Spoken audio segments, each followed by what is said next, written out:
High visibility vest. We don't need that. Actually, should we? Yeah. Let's get our PT belt on. Let's wear our PT belt. There we go. This is a full-fledged cadre vest here. What I'm talking about. Hello and welcome to class. And today we're going to be discussing some of the basics of combat. That's right. Are you a real instructor? Oh, goddamn right I'm a good instructor. I'm a real one. I'm a real good one. So, whenever you first start out, depending on your settings, mods, all that good stuff, you may or may not have a weapon. So the first thing you're going to want to do is make sure you've got a weapon. So we're going to get started here looking at the character creation menu because this is where you can get some things that can really assist in combat.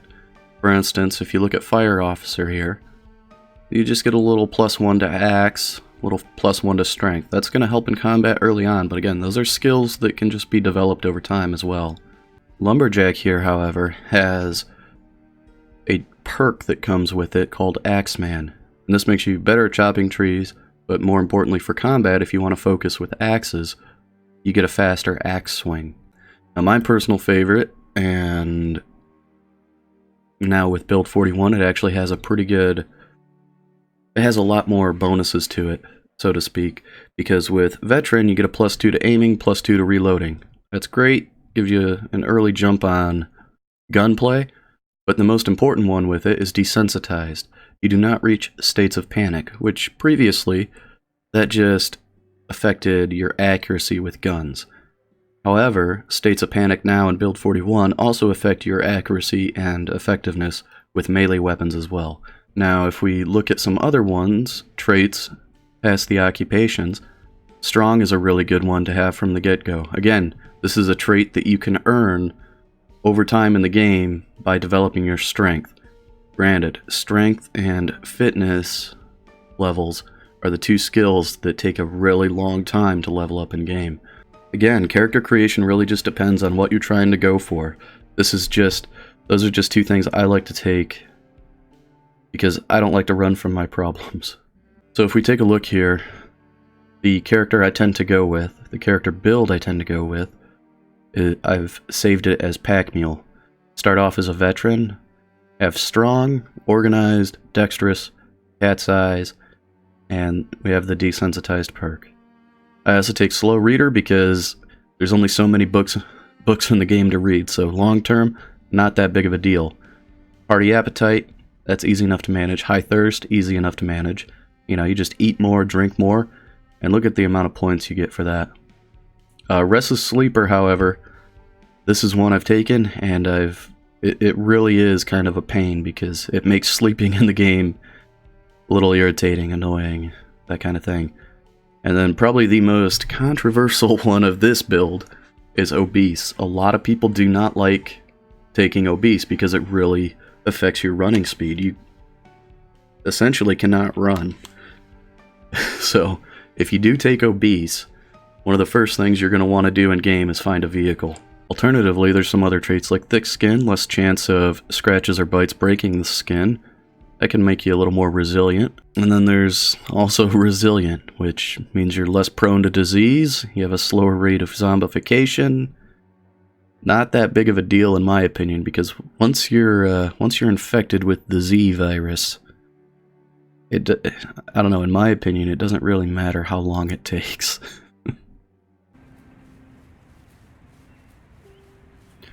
Now, if you're having trouble finding a weapon, you can always forage for weapons.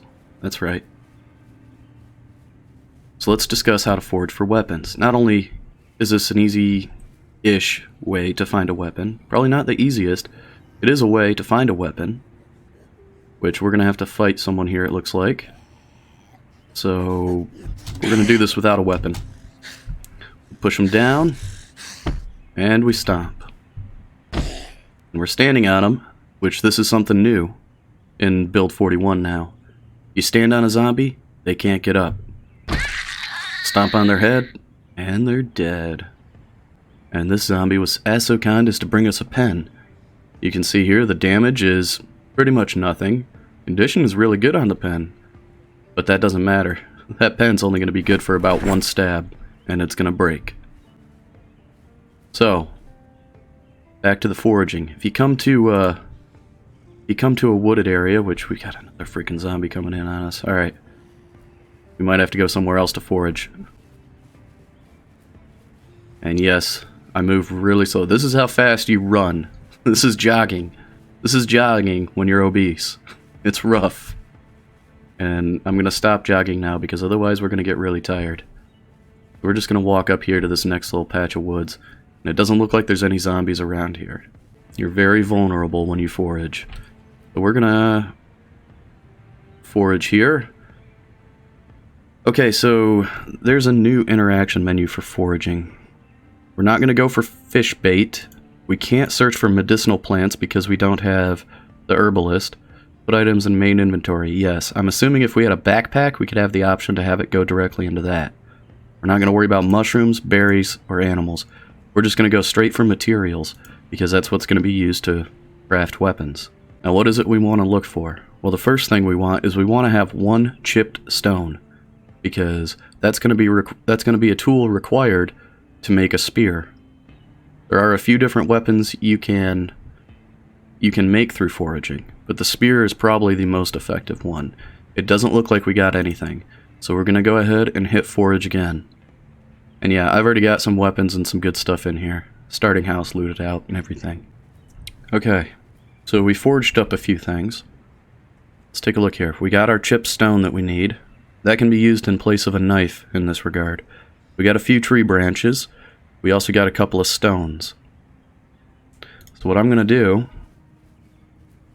is come down here and kill this zombie real quick. Hopefully real quick. Looks like they got a bandage on their head. It's actually perfect. Okay, that zombie's dead. It doesn't look like we can take the bandage though, which is fine. We're going to go ahead and rip up some of their clothing, and that is going to give us 30 rags perhaps? Where'd it go? Where'd they go? Okay, it gave us leather strips. Okay, that was a leather jacket. Alright, let's try the skirt then. That should give us what we want. Yes, it gave us some ripped sheets. Alternatively, we could use some dirty rags.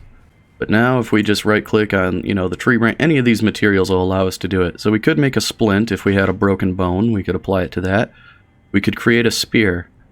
Now you can see the recipe for the spear right here. It uses either a plank or a tree branch, and it will be consumed and you'll get a spear out of it. In order to do that, you're going to need one of a hunting knife, a kitchen knife, a chipped stone, a stone knife, or a meat cleaver. And I like to use the chipped stone for creating spears because the chipped stone, unless it's changed, which it hasn't, doesn't have a durability rating. So let's go ahead and create a spear. Now spears are great for a couple of reasons. One, they're a pretty powerful weapon. You can see the damage, it only says half. The downside to spears is, well, the other upside is they're essentially infinite. There's an infinite supply. As long as you can get tree branches and planks, you can make as many spears. The condition, however, is really low. Now, if we look at our skills, our carpentry just went up to a 6.25. We got 6.25 experience for creating that spear. Granted, I do have experience boosted a little bit. So you do get a little bit of carpentry skill for making spears, and the quality of the spears that you make is going to be dependent on that carpentry skill. So now for the spear, we can go ahead, we're going to attach that to our back, and it's on our back. We can attach weapons even if we have a backpack on, which we don't. But now what that's done is the weight of that spear is reduced in our inventory, as well as we can hit the 1 to draw it. We hit the 1 again, puts it back on our back. And the stone hammer works just like a regular hammer. I don't think it's as durable though for combat or any of that. And we can attach that to our belt. You can also make a stone axe. This will use a tree branch, a chipped stone, as well as a ripped sheet. I'm going to make the stone knife, however, because I don't think I've ever made one. Okay, the stone knife actually looks like it's pretty decent. We'll have to test it out. I'm not a fan of short-bladed weapons, which I suppose now would be a good enough time to go over the different weapon classes. So first off, you have firearms. They're kind of their own thing. They have 2 skills associated with them, aiming and reloading. Also, with firearms, you utilize the maintenance skill for repairs and how much they deteriorate over time and with use. This maintenance skill applies to all weapons in all conditions. Now the various melee weapon classes you've got are the spear, which is going to include the spear, as well as things like a pitchfork and things like that. You've got short blades, which are going to be knives. You've got long blade, which is going to be the katana, and I'm not really sure what else is out there. Maybe if you attach a knife of some sort to a spear, maybe that would be considered long blade. I'm not sure if it would be long blade or spear. You're going to have short blunt, which is going to be hammers, frying pans, stuff like that. You've got long blunt, which is going to be sledgehammers. It's going to be sledgehammers and long blunt weapons. Okay. And then you've got the axe, which is going to include hand axes as well as wood axes, fire axes, stone axes, anything that's an axe is going to fall into the axe category. Now you might be wondering, how do you decide what weapons you should use? Well, there's a couple of things. The first consideration, obviously, is what weapons you have. What weapons you can find. Those are the weapons you're going to be limited to choosing. So if you've got a bunch of different weapons, the other consideration is it's just going to be personal preference. Alright? Some people love using the knives. They're really good with them. Other people like using bats because they're pretty simple to use, honestly. I'll be honest, the bat is one of my favorite weapons. My absolute favorite weapon is guns because you don't even have to get close to zombies at all, but as far as melee weapons go, I think the spear is my favorite. I really do like the spears. And it just suits my playstyle and how I like to fight zombies. So why is it that personal preference is one of the strongest factors in which weapon to use? It's because of the animations. All the weapons have different animations. So once you get used to a weapon's animation, you're likely to stick with it. For instance, the spear has that swing attack, which was an instant kill there, and that's probably a lot to do with the fact that one of my traits is strength. There you go.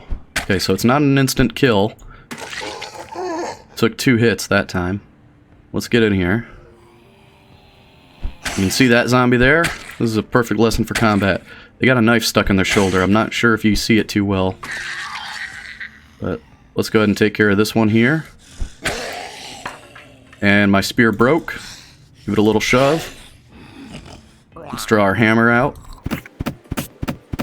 And you can see we're exerted, so it's taking a little extra. Some ciggies. We're not a smoker, but we'll take them, because they do have other uses in the game. Now that zombie that had the knife stuck in her, this one here, it was a butter knife. Okay. Well, we're not going to bother with that. And our spear is broke. We could repair it, but I think we're just going to drop it. But yeah, that's the downside. Without a bunch of carpentry skill, spears are not going to last long. You might be wondering why I'm using a weapon on a zombie on the ground. It's gonna unnecessarily deteriorate the condition of the weapon. Yes, that's true. But it's also gonna build skill with the weapon. You only gain skill with a weapon when you use it. So with that in mind, let's go ahead and we're gonna attach our shotgun to our back. And if you see here, with firearms, this shotgun doesn't have a magazine, so you don't need to preload magazines, you don't need to swap magazines. You just load the ammunition directly into the gun. And if you hover over it, shotgun shells, 0 of 6. That means there's no rounds in this shotgun. Now if we draw our shotgun and hit load, which we're going to have to make sure we've got our ammo out for that, which we don't, it's in a box. So let's get a little bit of space here. Okay, and we're going to right click, open box of shotgun shells. And now we've got 24 shotgun shells. Alternatively, we could place them back into a box. That would just kind of clean up our inventory a bit if we've got a bunch of extra shells, which we don't. So let's draw our shotgun, and there's a couple of ways to load a gun.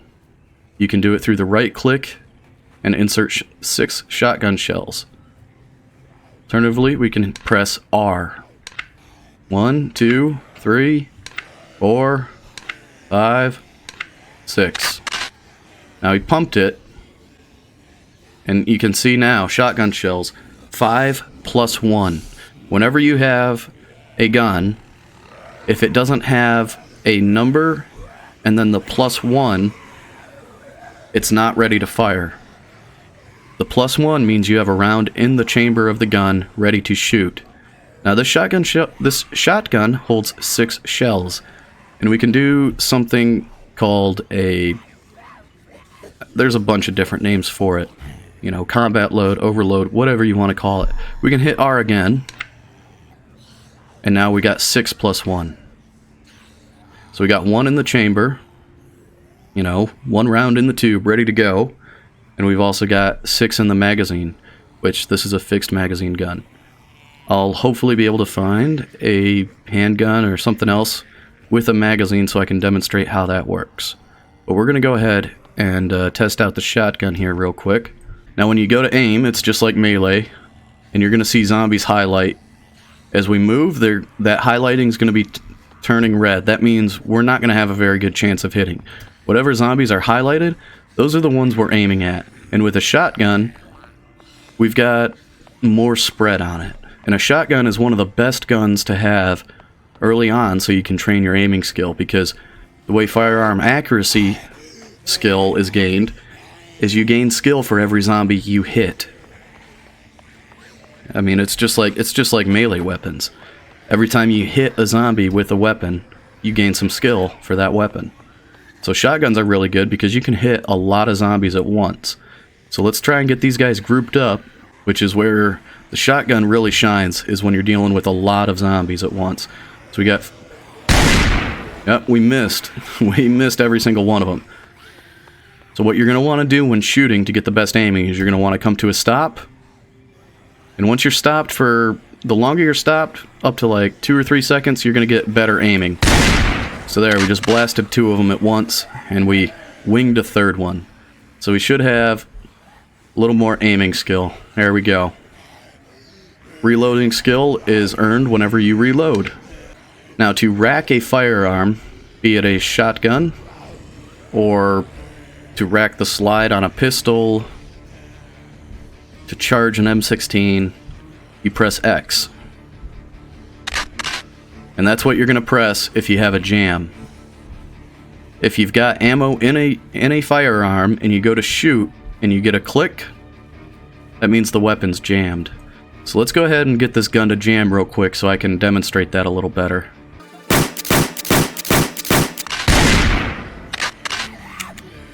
Okay, we got a click. That means one of 2 things. Either it's empty, which I'm pretty sure it is. It is. Or we had a jam. Yeah, as you can see, firearms are real loud, and they will draw a lot of zombies in from a long ways away. Alright, so we open a couple boxes of 5.56. And they weigh more when they're unboxed, so you gotta keep that in mind. Now what I like to do is open up my magazines, and I like to keep this open, especially for a weapon I'm using, because then I can just cycle through all the various magazines and see just how much ammo is in each magazine. So all 4 of these are empty. Now the M16 assault rifle, if we hover over it, it's going to have a little bit different of information than the shotgun. It's still going to say how many rounds it holds, 30 rounds. But the gun itself doesn't hold 30 rounds, that's the detachable magazine. Fire mode is set to full auto. We can change fire mode to single shot, which is what we're going to want to do because fully auto is not very effective. So we right click on it, and if it had a magazine in it, we would be able to eject the magazine. There's no magazine in it though. So there's a few ways to load magazines. Once you've got loose bullets, they can't be in a box, they got to be unboxed. We can insert 30 bullets in magazine, and it's going to load every single one of them individually. Now we've got 3 magazines in our inventory that are all empty. No magazine in the in the M16 assault rifle. So we're gonna press R. Nothing's happening. We gotta draw. We got our M16 drawn. We're gonna press R. And since we don't have any magazines loaded, he's automatically gonna start loading a magazine. Now you can walk around and stuff while loading a magazine. If you start jogging, it'll cancel it. He'll stop. Okay. And he's just gonna slide that magazine in and charge it. So now, we look down at our M16, we got 29 plus 1. Let's pick up the magazine we already loaded. Now we're going to press R again. Okay? We've got 2 empty magazines and 1 with 30 rounds. The one with 30 rounds is at the bottom of the list. Is he going to be smart enough to put the full magazine in? He ejected the mag, put in the new mag. Now we got 30 plus 1. Full magazine, 1 in the chamber. We look back up at our magazine list. We have the magazine we took out has 29 out of 30 rounds. We're going to go ahead and load that back up to 30. And we'll load up the rest of our magazines as well. You can see the weight on an empty magazine is 0.2. The weight on the full magazine is 0.2. The weight on the magazine we're loading is not changing. So if you have magazines and ammo for those magazines, the most effective way to carry that ammunition is loaded into a magazine because the weight does not go up. And of course, any ammunition you don't have loaded into magazines, you don't want to just carry a bunch of it around loose. So you saw shooting with the shotgun, it took a lot of time in between shots. The M16, it's not going to take as long. It's an automatic weapon, so it's going to fire basically as quick as you can pull the trigger, click the mouse. Let's just go see how effective this is. Of course, it doesn't have the area effect that the shotgun has. You know, there's no dispersal of BBs. It's just a single bullet. Okay, something to bear in mind with combat is some of these moodles are going to affect our ability to fight. For instance, ridiculously tired and high exertion, those are going to cause issues. And you'll see if we get into a fight, I saw a zombie over here. Here he comes. Oh, there's 2 of them. That's not ideal. But keep an eye on those moodles as I attack these guys. I'm just going to keep backing up. You see the ones shaking? The ones that are shaking are the ones that are affecting our ability to fight. You can see when we press spacebar with a firearm, especially a long gun like a shotgun or even the M16, we're just going to give them a little shove, little rifle butt action. So we got 2 here, and we're tired. So let's go ahead and just stand on the one until we can get the other one down and then stomp on it. And because we're so tired and exerted, it's going to take a lot of stompage. Also, what we're going to want to do is keep an eye around. Now, the reason that other one is not getting up is because we shoved them and they ended up under the vehicle. So they're stuck there. We don't even have to worry about them. They're not going anywhere. Okay, so we finally killed that one. Let's go up here. We'll stomp on this guy a bit.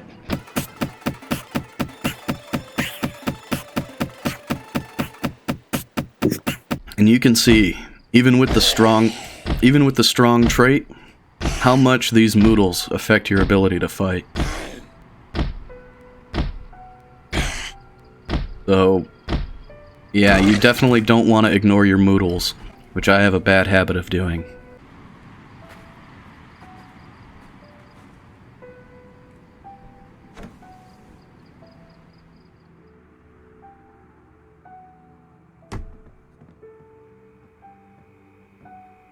See, we got one in the house here. Not gonna shoot because I don't want to attract a bunch of zombies here. We're gonna do this the slow roller way.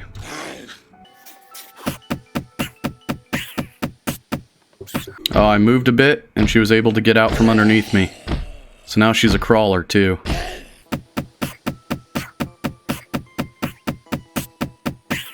You can see the condition of our boots. They've gone down a bit. And that's because of all the stomping we've been doing. You can see Our exertion is going away, sort of. Best way to get rid of exertion is to rest as opposed to sleep. But the sleeping took care of our being wiped out. Let's go ahead and speed up time a bit. We're going to rest on this chair. Alright. Our exhausted Moodle is gone, but we're going to let the progress bar complete its cycle. That way we know for sure we are well rested. Let's do a little bit of running. Now you might be wondering how you can tell your weight and stuff. That's in your info panel here. You're going to have weight. It's at 105. We got this little arrow pointed down. That means we're slowly going to be losing weight and this number will start going down. Once we drop down to 95, we will lose the obese trait and it'll be downgraded to overweight. And then once we drop down to 85, we'll lose the overweight trait entirely and we'll have no negative weight trait. And as long as we keep it between 75 and 85, we'll be just fine. Now, alternatively to losing weight, you can gain weight. And if you're gaining weight, you'll have an up arrow. If there's really no change happen, there won't be any symbol next to the numerical value of your weight. Now, if you're hoping to see the full effect of the M16, you won't be disappointed. We're going to switch it over to full auto. I don't really recommend full auto, but who knows, maybe something changed. Maybe I'm missing out. Actually, we're going to let these guys kind of group up down here, get on the other side of them, and we're going to start lighting them up. Alright, get a little distance now, maybe, perhaps, if we're not too exerted to move. Move! Alright, turn around, let's open fire.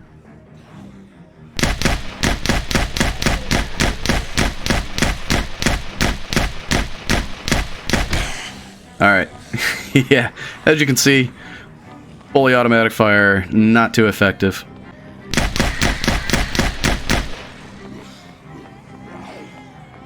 Let's go ahead and reload because we're probably already burning through that ammo. Let's take a look here. Yeah, we had one round left in the magazine. Alright, so let's try this. Let's try with it set in full auto. Even with this, if I just quickly tap the mouse button, we can squeeze single shots off.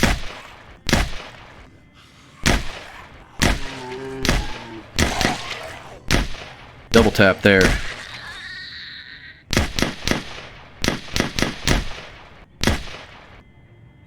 Come on. Give me the range. There you go. Oh, come on. Guess not. Alright. Well, that's all I've got for you here. That pretty much covers a lot of the combat. Now there is something else to bear in mind. Now you can see we never reach a state of panicked, but I did show you those Moodle shaking and how they affect combat.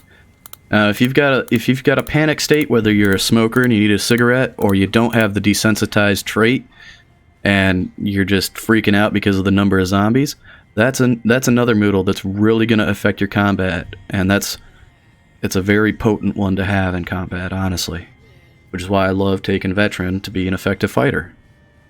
Right from the start. Alternatively, there is an item you can use in game to negate that effect, and that is beta blockers. If you find beta blockers, you just pop some beta blockers and you won't get that panicked Moodle. At least not as easily. It won't last a long time, but it will last.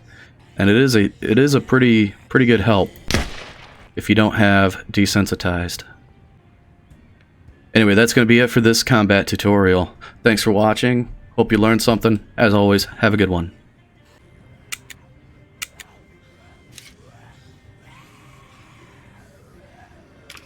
Uh-oh. Okay. So there you heard the click. Our magazine was not empty, which means one thing. Our gun's jammed. Weapon jammed. Racket. So we could right-click, unjam. The hotkey is supposed to be X. Yep, that's the case. So that's something I just learned, and that's something that'll definitely help you out. Whenever you go to clear a jam and you hit X, wait until the clearing animation is finished before you try attacking again. Because if you interrupt it, it won't clear the jam. Now there is a side effect to shooting zombies. And that is, a lot of them could go down and not be dead. It's more prevalent when you use a shotgun. But it can happen with any time you're fighting a bunch of them and shooting them. They can go down and not actually be dead. That guy's got a digital watch. So you could be coming back through to loot, and one of them is not actually dead, and scare the crap out of you. If you can loot a zombie, it's dead. Just a heads up. And if it's not dead and laying there looking like it's dead, it's not gonna actually come back to life until you go close to it. And then it'll be a crawler.